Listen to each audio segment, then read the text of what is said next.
Begin the current Daf, Mesech the Succah Daf, begin 8 lines down at the top of the Yomit, where the Gemara continued the discussion of the previous Daf, which were actually in the middle of like a discussion, a little bit complex, but explaining the machlokes we had in the previous Mishnah regarding a reed mat, depending if it's large or small, if it's going to be makabel tumah or not. Is it meant for laying down? If it's meant for laying, then it's like a kli, because it's like something that's like a mattress.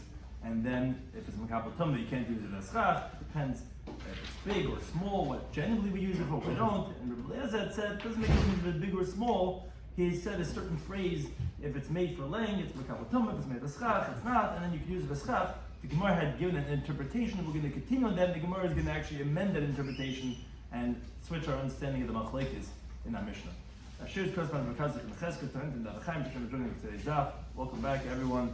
We were watching you from afar, from all the social media outlets.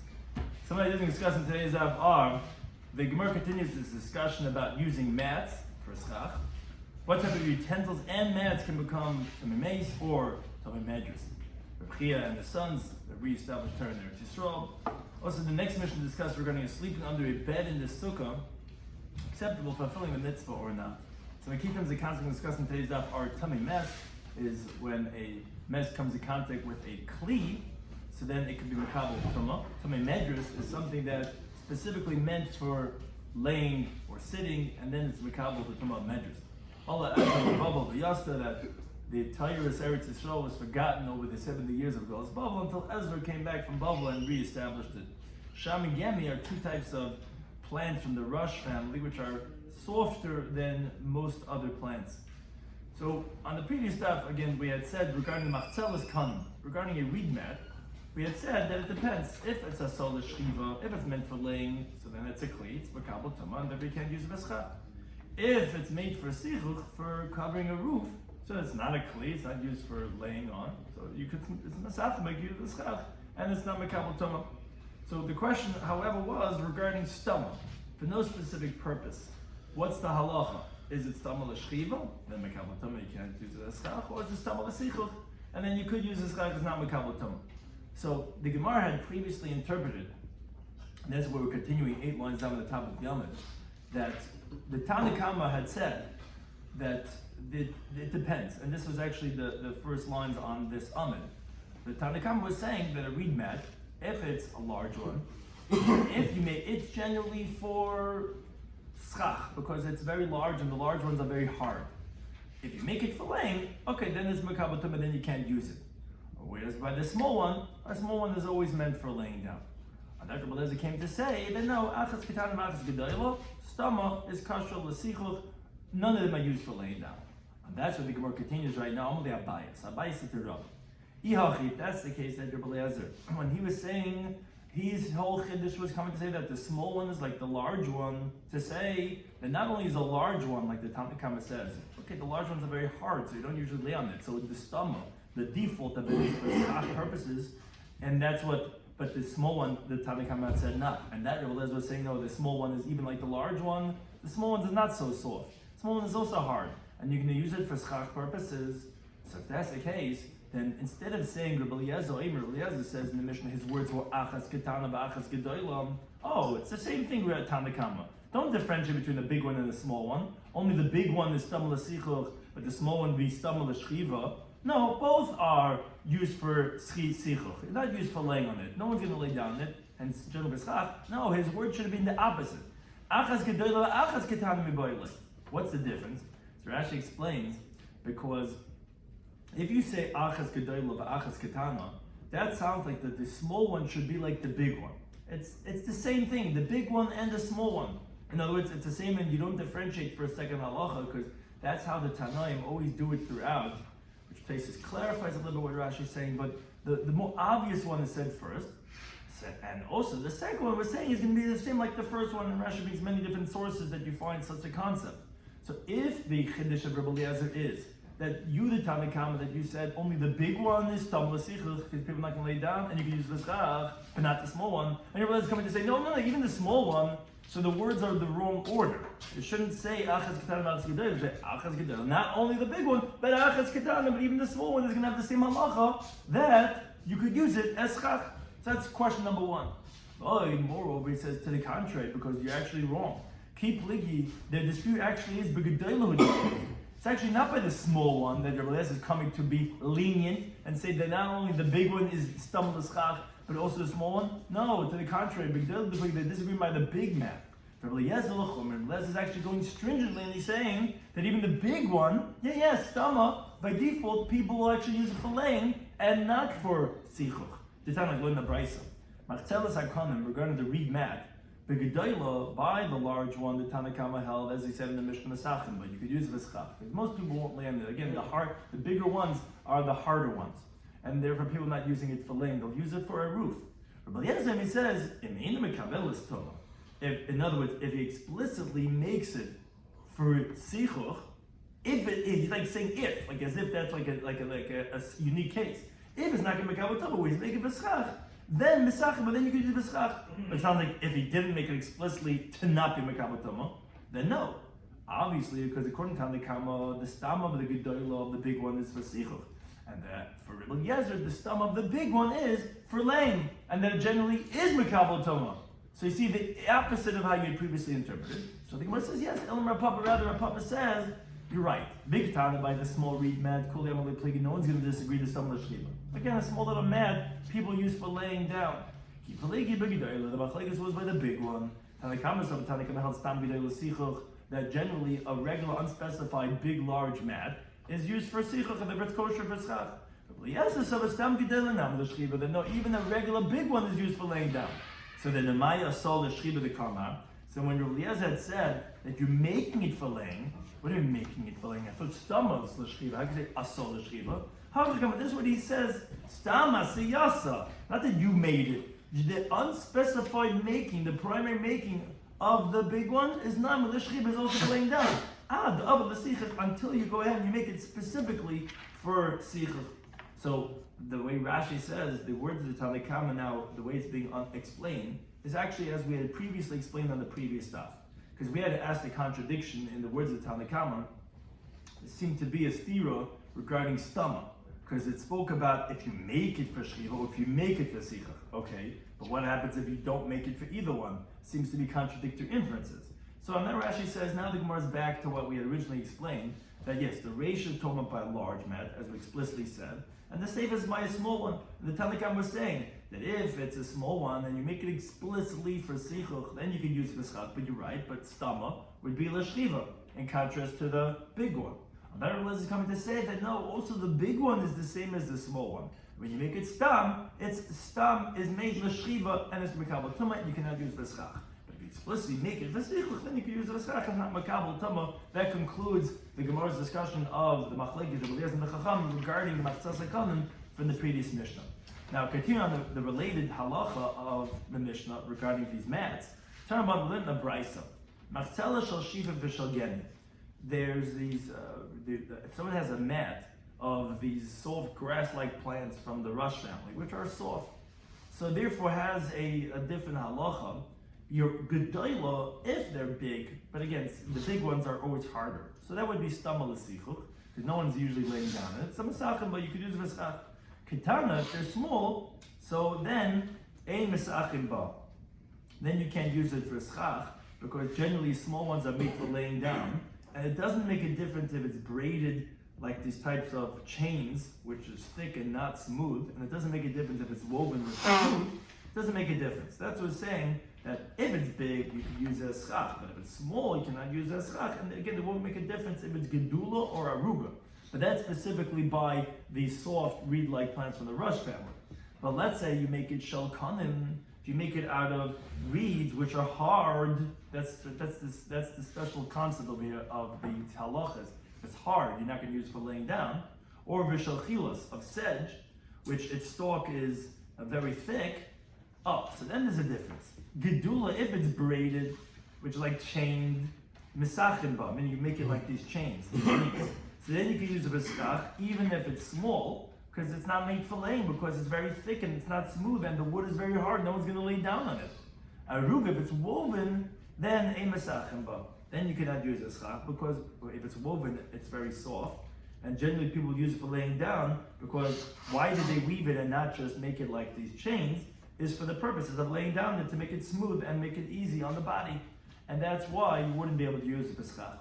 Now, Shlomo Rabisi, Mishamavi, said the name of his father, that no, Achazu, whether if it's chains, or whether Achazu if it's woven, Nesachimba, you could use a Pesach by the Karna Mechilas, because even when it's even the small one is not going to be stamel shchiv. It's going to be stamel sicha. People are not going to use it generally to lay down on it. And Rabbi said like this halacha that by the machzela shekanim you can always use a pesach because people are not using the laying down. Now related, the Gemara brings Tanan Hasan, and we're going to bring it back to the stira of Rabbi we just quoted Tanan Hasan. So the Gemara quotes a Mishnah in Masechtas Idiyos. Kala chitzalas, which is more shortly you can explain what chitzalas is. It sounds like machzelas, but not necessarily so. All chitzalas are metamet memes. They're all mekabel tama from a dead person. In other words, their vessels, stam, unspecified, is mekabel tama. Now, why are we picking specifically memes? Because we want to differentiate between that and medrus, which is also abatama. Medrus is when a zav, someone that has a certain mission from his body that makes him tummy. If he sits on a bed or a chair, it makes the chair also the same tumah like that zav itself. So then we pick tumah mace, which is also an avatuma. We were saying these chetzalas, they're a vessel for the laws of tumah, but they're not designated for sleeping or sitting that it should become an avatuma of medrash hazav.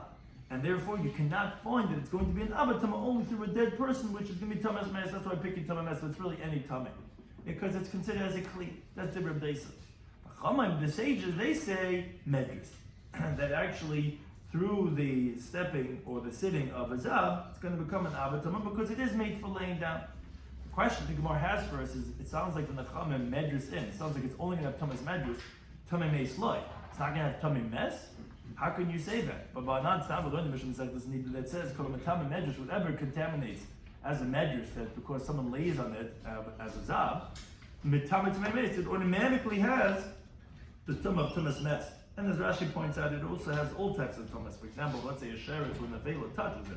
Why we're picking tumei mes, again, is because we're discussing an avatuma. And we're saying whatever becomes an avatuma through medrus, through a zav stepping or sleeping on it, it becomes an avatuma when it's, let's say, touched by a dead person, by someone who touched a dead person, because there's nothing that's going to come tummy from medrus, only if it's designated for laying down. So since it has that utility like a mattress, so then it's a kli already.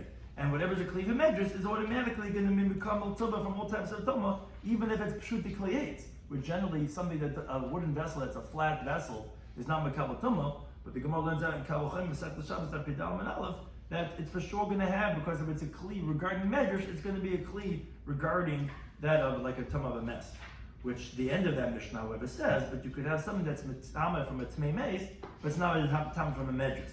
And that's regarding a vessel that's a kli, but it's not designated for laying down, which is going to have all types of tumas, but not going to have tumas medrus, because if someone lays down in, let's say, the zav, and he doesn't touch it, so it's not maga, but it only would have medrus, it's going to be tar.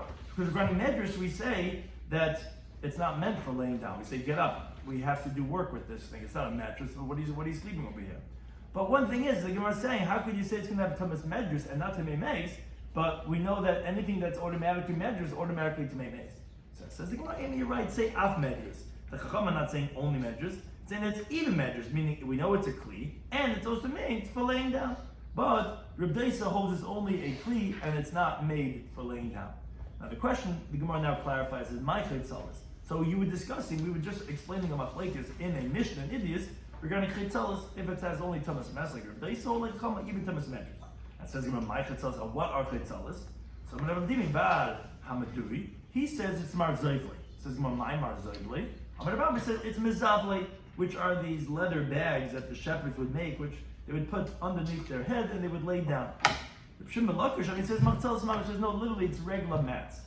So the Gemara explains, but Azir the Shlakish the Tamir Shimon Lakish, who he says it's regular mats, he goes according to his reasoning. Because Amar Shlakish says Hadini kaparas, he says let me be an atonement, meaning let the afflictions that come on me be an atonement for the Priya Bana, for Priya and his sons.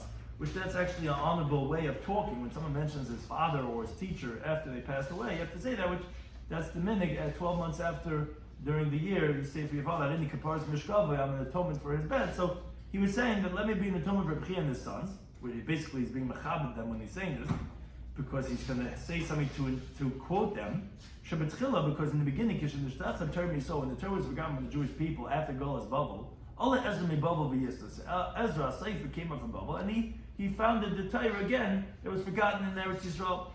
Then again it was forgotten from the Jewish people, which Rashi says it's not like it was totally forgotten, the Torah. There are many apocryphals that want to say, oh, the Torah was forgotten, Ezra came back, he made up the whole Torah. So Rashi, no, it's just there were certain halachas that were forgotten from the name of Beseira, who were the leaders of Eretz Yisrael. There was one halacha, and Korban Pesach, they didn't know. So then Allah Hil Habavli V'yasta, then Hil Habavli, he came along and he founded it. Which Rashi says because from the day that Yechanya had gone to Galus regarding by Churban Bayis Rishon, the pasuk says Hacherish v'Hamaski Imoy. The old Talmid Chacham, all these yeshivas were in bubble, so therefore Hil had to come back and found it. He says a little bit differently. He had Torah Yisrael from Shmaya Battalion. But even as Hillel came back and he was Meyasa Torah, Chazam Neshtarcha again they forgot the Torah. Al Rabbi Chia Banav Yisdu, then Rabbi Chia and his sons came later on and they founded the Torah again. And so again that was all the introduction to say how his kaparas meshkav Rabbi Chia Banav, Rabbi Chia was the grace the miyasa that turned there to Saul. And he said V'chein Rabbi Chia Banav. And so Rabbi Chia and his son said that what? He was qualifying what is this machlekes in the Mishnah Idias that we just said on these chetzalas, which have machlekes exactly what chetzalas are, but we're proving that Rish Lakish, who he says chetzalas are machzalas, are literally mats. How do we know that? Because he had said another teaching in that Mishnah to qualify what is this case of the machzalas that the machlekes Rabbi Yosef Chacham. He says like they weren't disagreeing regarding the mats of Usha as you didn't tell me days. Why not? Everyone agrees over there, shade tomatoes, that those mats are going to have tumas medris. Even Rabbi Chia would agree over there, because they're designated for laying down and not for any other utility. So of course you're going to have tumas medris. Those are mats that they would sleep on. And so to the opposite, no one's going to disagree regarding the mats they make in Tiveria, which are very hard, and no one's going to lay down over there. Shade tires. Everyone's going to agree that no, that doesn't have tumas medris. So that's because regarding which mats were they disagreeing about? The mats that they make everywhere else. Since most people don't usually use them for laying down, so keditvar time it's like the mats of keditvar, which are not tumas medris, we don't have tumas mess. No, keeping the mikveh yasgal. Since it does happen that there are people who go ahead and they're sitting out in the country and they need something to lay down, they put out these mats and lay down on it. So the Gusha Dam is considered that of Usha, which again, everyone agrees is something that's used to lay on. And there's a Mekabel Tumah. That's Rish Lakish, so you see that Rish Lakish is qualifying the machlekes regarding machzalis. So you see that Hil's chaytzalis are mats and not these leather bags that we had spoken about. Now, Amamar, the Gemara, now once we introduce that Mishnah Masechet Sidias, so then the Gemara explains it and has a contradiction on it. Kala chaytzalis, the Mishnah said that all these chaytzalis, which again we have machlekes, what exactly it is, metamin tamei meis, has tamas mes, but only tamas mes, not medus. That's the Reb Deisa. The problem is, but Tanya, we learned the Brisa we quoted just before. We had said v'chein Reb Deisa imekidvar. Reb Deisa also said like Reb Yesi that all types of mats you can use for schach. We said zu b'zu, whether it was gedula, whether it was chained or whether it was woven. It said either one you could use for schach. Obviously, these mats cannot be considered as a kli, whatever kli it is, for medris or for a regular kli of tmei meis, because if it is makabel tumah, then how can you use it as a schach? Schach has to be something that's not makabel tumah. So you're quoting me, Reb Deisa, saying that these mats are metama tmei meis. That means it's makabel tumah. How could you tell me, Alaman the Brisa recorded just before, that all the mats you could use as schach? It's makabel tumah. So Gemara Lokasha, it's not a difficulty. Why not? Because the Mishnah said this is the Isla Gedanfa. It has like a little rim that goes around the mat that's a little bit elevated. So then you could use it as a tray. It holds things that you put inside of it to put in the Paris. So therefore it's makabel tumah. The Brisa is the Lesla Gedanfa, where there is no rim going around it. So then it's not even a kli, because it's used for schach of the aholim, like you said for Rabbi Yesi, and that's why you can use it as schach, because that's not going to be a kli. So it depends what type of a mat it is, if it has a rim or not, if it's going to be makabel tumah or not, if it's going to be valid or invalid for schach. Now, Meisvei, the Gemara has another question regarding Rish Lakish. Rish Lakish had said that what's chitzalas, that we had said in the previous on Amid Aleph, he said that was machzalas. But the problem is, we learned in the Braisa chitzalas, again, it says the same terminology. Shal Sham is a type of from the rush plant. Shal Gemi, which is from the waterside plant. The Shal Sak, or if he makes a chitzalas of, which is from the goat here. Or Bishal Svira is what they cut. Svira is from like the lashon of mistaper, from like cutting the hair of the neck or from the tail of a horse. So all those types of chitzalas are metamet tmei meis. That's meaning to say it's a kli, so it's mekabel tumah, but it's not going to have tumas medrash because it's not meant for sitting. That's the Reb Deisa. The Chum they say no, even have medrash, which again is similar to like we quoted on Menal regarding the chitzalas. But the problem is, says the Gemara, according to one that says the chitzalas are marzuvli, are these leather pouches. So you could say regarding all these other types of fabrics, all the other type of material, that when they're not made for laying down, they still have halacha as a kli for some other utility. And again, you have to find the utility to consider as a kli. So they're going to have Thomas Mass, according to Rabbi Deisa, but it's not going to have Thomas Medras. How so? So the Gemara explains. Shal Sham Shal Gemi. Let's say when it's made out of these rush-like plants. So even though it's not woven so well, as Rashi explains, and there's a difference between each like heddle, how you weave it, but chazal kinta the peri, it's still fit for the large produce, which it doesn't fall out of the small holes. It still has utility to use it as these pouches. But let's say shal sak v'shal svira. This brace that says regarding if it's the sackcloth, or if it's from the goat, or from the horse's tail, or from its neck, which are woven well. So chazal gulki b'tzani. It's fit for like vessels that are like sackcloth type of vessels, where you put in beans and small little produce. It has utility. So it could be a kli, even though it's not meant for laying. But that he said, what are chitzalas? They mean literally, they're mats, which are flat. A mat is flat, and there's no clay kibul. So, bishlam mishal sak v'shal svir, I understand according, let's say the case of the sackcloth or of the svir, according to Deisa. Even though it's not meant for laying, but chazal lefrase, it's fit to be used as a curtain opposite the opening of a doorway. So it has utility. Or v'navasa, it can be used as a sieve to sift the flour as it is. You put the flour and then you double it over, you tie it as a knot, and you could use it as a kli. El shal sham shal gemi, but if it's made out of these rush-like plants, l'may chazul. According to Rabbi Deisa, he says it's not made for leg because there also have tumas medras. So why does it have any tumah? What utility do these mats have to give it a halach of tumah? Says the Gemara, chazul and naziyasa. It's fit to cover the barrel that you make the beer inside. What do you need something to cover the beer? So therefore, that's the utility of these things, and therefore would have halacha as a kli. So it's not difficult on Rish Lakish. Ikadam, those that say that the question actually was on Rav Dimi from the Braisa, as the Gemara explains. The other opinion. Understand according to Rish Lakish that he says, what's chitzalas? It means literally mats. Okay, so I know what all these utilities are, even though it's not used for laying.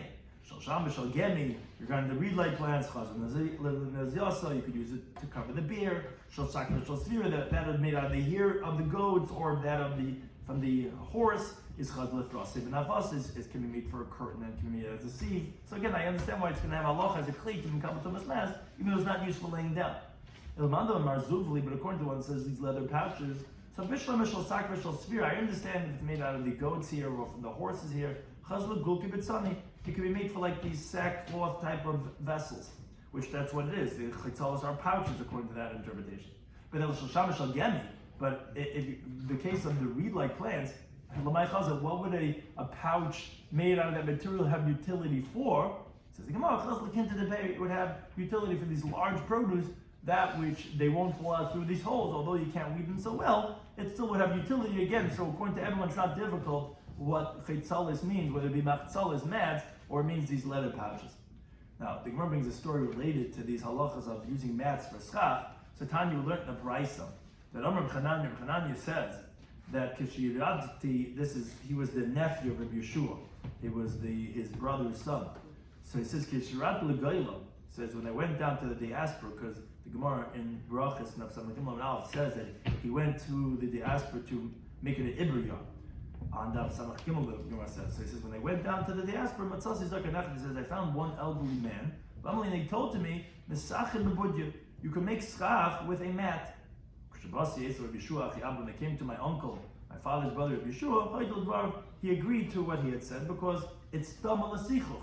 It's generally used for schach because it's not a cleave to have any other utility. So again, it's not makabel tumah, and therefore it can be used as schach. Now, however, he qualifies as vodeles like a danfa. This is only if the mat does not have a rim. Because again, if it had a rim, it would be a kli that was makabel tumah, and then you cannot use it as schach. He says, "Hani b'yasud b'nei mechuzah." These mats of the people of mechuzah, the moli kirshlam.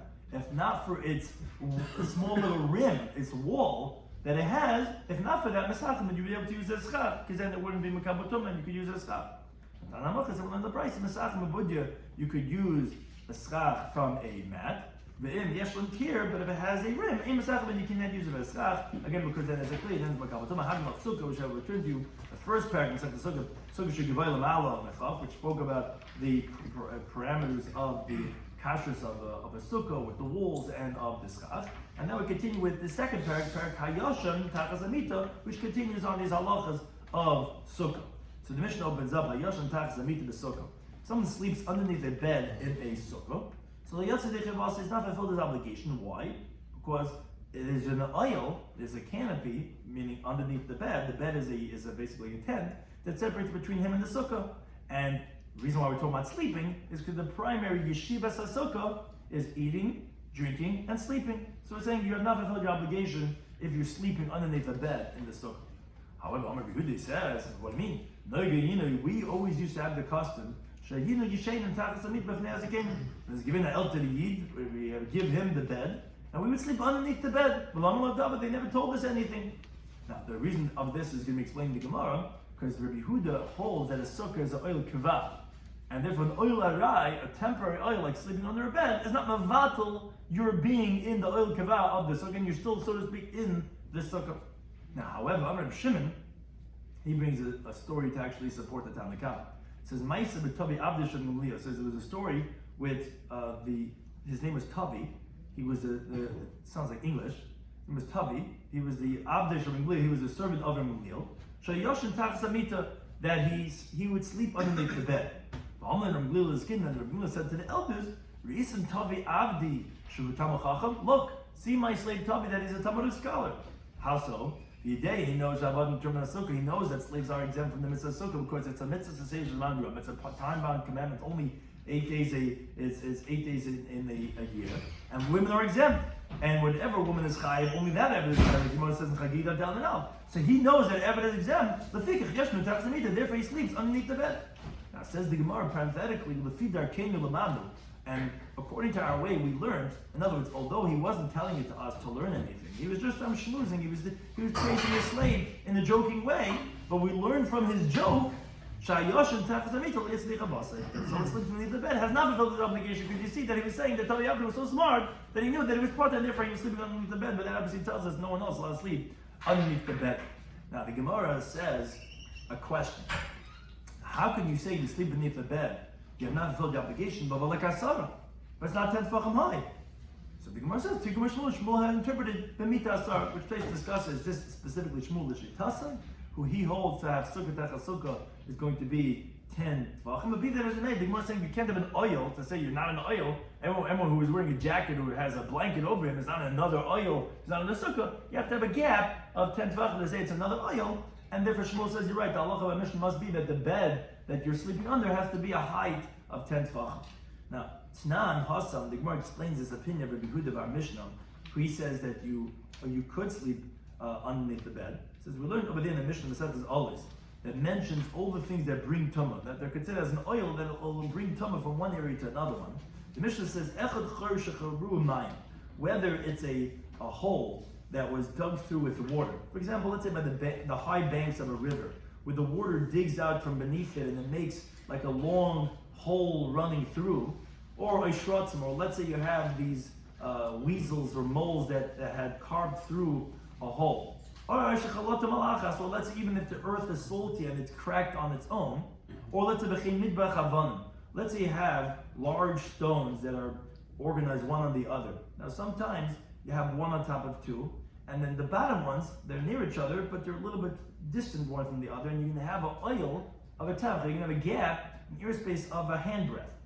Or let's say v'chein svar shel kairo. So let's say you have a pile of beams which are organized one on top of the other on the ground, and because you have it there ready for the construction. And many times there's a lot of gaps and holes, and there's like an oil over there. So all these things, these examples we gave, that if there's a kazayas, an olive-sized piece of a dead person in that oil, so to speak, on one end, let's say you have these beams running through these pipes that they're making construction, and you have the pile, and then there's like gaps because they're large pipes, and one side has a kazayas of a dead person, and then you have a kli on the other side. So the halach is mal ala tumah. It's going to become tummy from oil ames because it's an oil. It has a space of a tefach. It's considered halachically like an oil, so the tumah will contaminate anything that's under the same canopy. Yehuda, he disagrees. He says no. Kol oil should also be the other.